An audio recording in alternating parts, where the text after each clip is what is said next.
বিরতির পর আরেকবার স্বাগত জানাই নিউজ 24। আবারও চোখ রাখবো সেই চাঞ্চল্যকর খবরের দিকে। বাদুড়িয়া শিশু পাচার কাণ্ডে চাঞ্চল্যকর মোড়। রাঘবপুরে মাটি খুঁড়ে উদ্ধার হওয়া কঙ্কাল দুটি শিশুর। স্পষ্ট করে দিয়েছে সিআইডি, আজ রাঘবপুরে মাটি খুঁড়ে উদ্ধার হয় শিশুর মাথার খুলি। পাচারে অভিযুক্ত উৎপল ব্যাপারীকে নিয়ে বাদুড়িয়া জুড়ে তল্লাশি চালাচ্ছে সিআইডি। সুচিত্র মেমোরিয়াল অফিসের মাটি খোঁড়া হয় এবং সিআইডির দাবি উৎপলাকে জেরা করে তারা জানতে পেরেছেন পাচারের সময় শিশুর মৃত্যু হলে ওই অঞ্চলের বিভিন্ন জায়গায় পুঁতে দেওয়া হতো। আমাদের সঙ্গে রয়েছেন আমাদের প্রতিনিধি বিক্রম দাস। বিক্রম, আর কি আপডেট এখনো পর্যন্ত পাওয়া যাচ্ছে?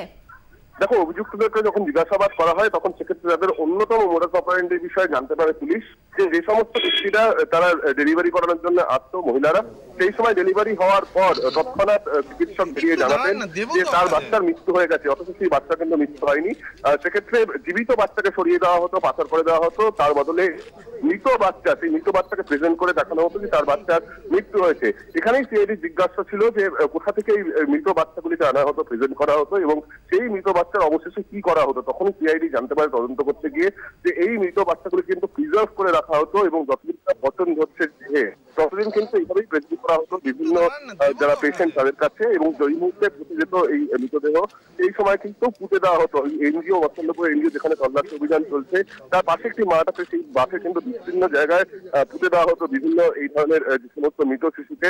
সেখানেই সিআইডি যখন জানতে পারে তখনই সিআইডি সেখানে তল্লাশি অভিযান চালায় এবং অপারেশন চলাকালীন সিআইডি খননের কাজ করে। সেখানেই যেটা আমরা জানছি যে ইতিমধ্যেই কিন্তু দুটি মৃতদেহ উদ্ধার হয়েছে, দুটি কঙ্কাল উদ্ধার হয়েছে যেগুলি শিশুর বলে মনে করা হচ্ছে, এবং সেক্ষেত্রে আরো ওই মাঠের মধ্যে প্রচুর এই ধরনের কঙ্কাল রয়েছে এমনটাই কিন্তু সিআইডি অনুমান করছে। সেই কারণে এই মুহূর্তে খননের কাজ চলছে সেখানে।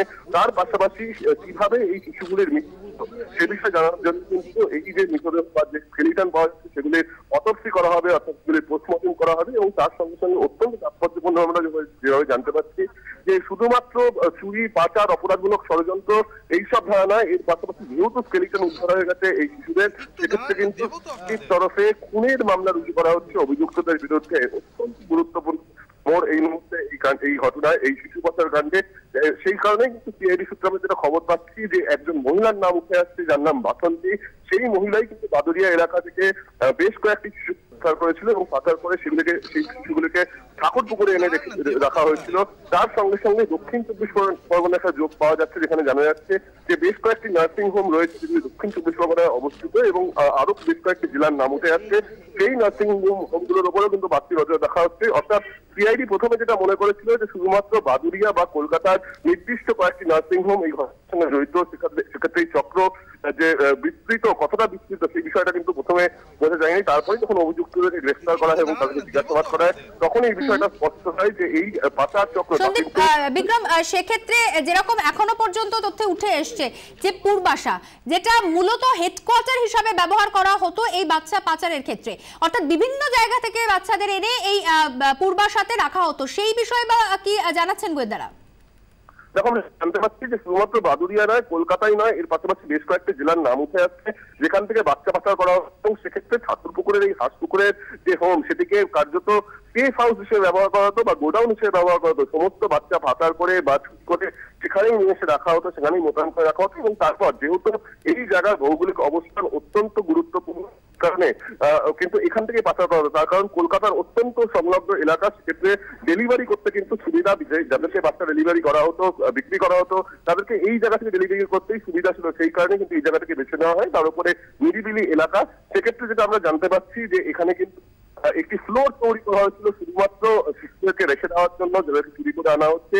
বেশ কয়েকটি ছোট ছোট ঘর রাখা হয়েছিল, অত্যন্ত ইনহিউম্যান ভাবে রাখা হতো বাচ্চাগুলোকে, এবং সেক্ষেত্রে যে বাচ্চাই কান্নাকাটি শুরু করতো তাদেরকে কিন্তু ছোট ছোট যে ঘর রয়েছে সেই ঘরে শাড়ির দোলনা করে তাদেরকে সেখানে রেখে দেওয়া হতো, যাতে কোনো রকম ভাবে তাদের আওয়াজ বাইরে না যায়, এমন যাতে মস্কিউটো কয়েল কিনতে না হয় তার জন্য কিন্তু ডিম রাখা হয়, এমন খোলস পুরানো হতো মৎস্য ধরানোর জন্য।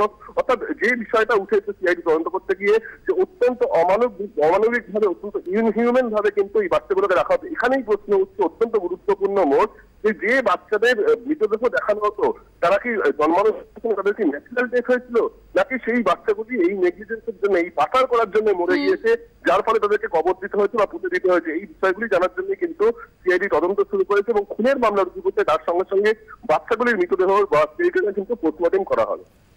ধন্যবাদ বিক্রম। কথা বলে আমাদের প্রতিনিধি বিক্রম দাসের সঙ্গে। Shrikrishna nursing home, South View nursing home এবং সোহান নার্সিং হোম, এই 3 জায়গা থেকেই কিন্তু বাচ্চাদের নিয়ে এসে রাখা হতো এই পূর্বাশাতে, যে পূর্বাশা মূলত কাজ করত এই বাচ্চাদের হেডকোয়ার্টার হিসাবে।